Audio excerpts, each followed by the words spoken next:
बहुत समय पहले उज्जैन को अवंतिका कहा जाता था। ये भूमि तपस्वियों, विद्वानों और धर्मात्माओं की नगरी थी। उसी समय यहाँ श्रीकृष्ण नाम के एक भक्त रहते थे। वे भगवान शिव के परम उपासक थे। फायर दुष्ट राक्षस दूषण का उत्पात। पास ही के क्षेत्र में दूषण नाम का एक अत्याचारी राक्षस रहता था, जिसे ब्रह्मा जी से वरदान मिला हुआ था कि उसे कोई देवता या मनुष्य मार नहीं सकता। वरदान का घमंड होने से उसने अवंतिका के लोगों को सताना शुरू कर दिया। वह ऋषियों के यज्ञ नष्ट करता, लोगों को डराता और धर्म का नाश करने लगा। लोग भयभीत होकर भगवान शिव से प्रार्थना करने लगे। फोल्डेड हैंड्स श्रीकृष्ण की प्रार्थना। दूषण ने एक दिन ऋषि श्रीकृष्ण के आश्रम पर आक्रमण कर दिया। संकट देखकर श्रीकृष्ण ने अत्यंत श्रद्धा से भगवान शिव को पुकारा। ग्रेटर दैन, हे महादेव, हमारे रक्षक बनिए। उनकी प्रार्थना सुनकर भगवान शिव प्रकट हुए। भगवान शिव का महाकाल रूप। शिव ने एक भयंकर काल के समान तीव्र रूप धारण किया। महाकाल मात्र दृष्टि से ही दुष्ट राक्षस दूषण का अंत हो गया। महाकाल का स्वरूप इतना तेजस्वी था कि देवताओं ने भी उनके चरणों में प्रणाम किया। भगवान शिव ने लोगों को आशीर्वाद दिया कि ग्रेटर दैन, मैं अवंतिका की रक्षा हर काल में करूंगा, यहाँ वास करूंगा और महाकालेश्वर नाम से पूजित होऊंगा। इसी स्थान पर आज का महाकाल मंदिर स्थित है, जहाँ भगवान शिव स्वयंभू स्वतः प्रकट ज्योतिर्लिंग रूप में विराजमान हैं। योजक चिन्ह योजक चिन्ह योजक चिन्ह। पूर्णिमा महाकालेश्वर ज्योतिर्लिंग की विशेषताएं। यह एकमात्र दक्षिणमुखी ज्योतिर्लिंग है, जिसका मुख दक्षिण दिशा में है।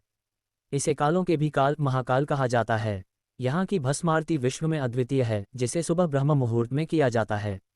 यह उज्जैन के श्री महाकालवन क्षेत्र में स्थित है और इसे शिव का विशेष निवास माना गया है। बहुत समय पहले उज्जैन को अवंतिका कहा जाता था।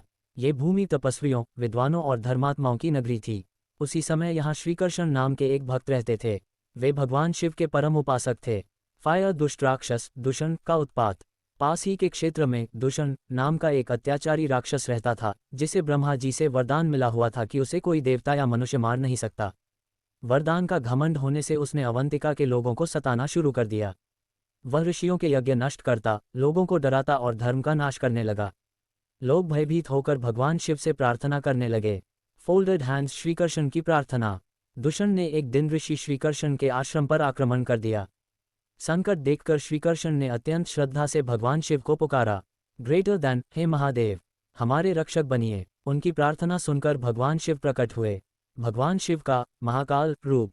शिव ने एक भयंकर काल के समान तीव्र रूप धारण किया। महाकाल मात्र दृष्टि से ही दुष्ट राक्षस दूषण का अंत हो गया। महाकाल का स्वरूप इतना तेजस्वी था कि देवताओं ने भी उनके चरणों में प्रणाम किया। भगवान शिव ने लोगों को आशीर्वाद दिया कि ग्रेटर दैन, मैं अवंतिका की रक्षा हर काल में करूंगा, यहाँ वास करूंगा और महाकालेश्वर नाम से पूजित होऊंगा। इसी स्थान पर आज का महाकाल मंदिर स्थित है, जहाँ भगवान शिव स्वयंभू स्वतः प्रकट ज्योतिर्लिंग रूप में विराजमान हैं। योजक चिन्ह योजक चिन्ह योजक चिन्ह। पूर्णिमा महाकालेश्वर ज्योतिर्लिंग की विशेषताएं। यह एकमात्र दक्षिणमुखी ज्योतिर्लिंग है, जिसका मुख दक्षिण दिशा में है। इसे कालों के भी काल महाकाल कहा जाता है। यहाँ की भस्म आरती विश्व में अद्वितीय है, जिसे सुबह ब्रह्म मुहूर्त में किया जाता है।